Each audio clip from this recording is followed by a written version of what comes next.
Dude, I'm glad you brought that up. I was really hoping that you could touch on making an offer attractive, how to know that you're not offering too much or not offering enough, and then just getting your offer denied, that kind of thing. Hmm. It sounds like it's a lot more work on the realtor's end, but is there anything that you can, I don't know, is there anything that you can put out there right now as far as like how can you make your offer more attractive as a home buyer to a seller's agent or to a seller in general?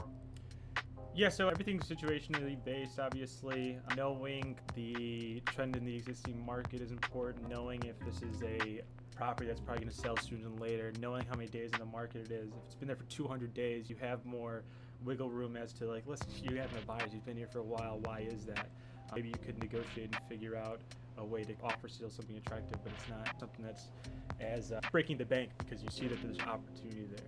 And also in the counter of that, if there's something that's 2 days on market and you already see that, hey, we're trying to go see a showing on it, it's already booked up a bunch of days of this week. There's people going into the house, there's people seeing the home, and then of course talking to the listing agent, also understanding their point of view of, hey, what's the current condition, are there offers on the table. Those are all free game to have that conversation.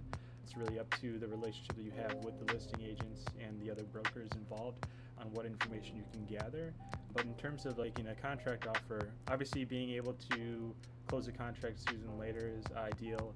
Obviously, making a better down payment is sometimes ideal. People want that earnest money and they want the immediate cash value to be brought in for them to do whatever they want to do, go on vacation, celebrate. Yeah, There's right. also the options. Obviously, cash is king.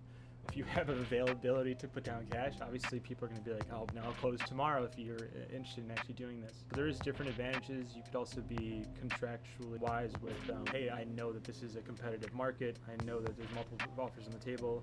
I could add an escalation clause that says I'd be willing to go up to 5K over asking price if other people are competitive in that range. You could also even be intimate to the seller themselves if you're able to leave a note of intent of what you plan to do with the property. Some people are, hey, I'm here to rip and replace your home and sell it to someone else. And there's another couple that Yeah. says, I'm here to actually start a new family. I'm local to the area. I just want to make this my home. That could be touching to some sellers. And then some sellers are just looking for the best profit financially. So knowing who your audience is really important. Knowing the listing agent's information that they could potentially give you, knowing the market around, is that a hot market? Is there potential?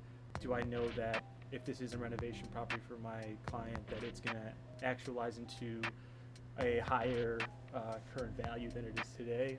That's also important.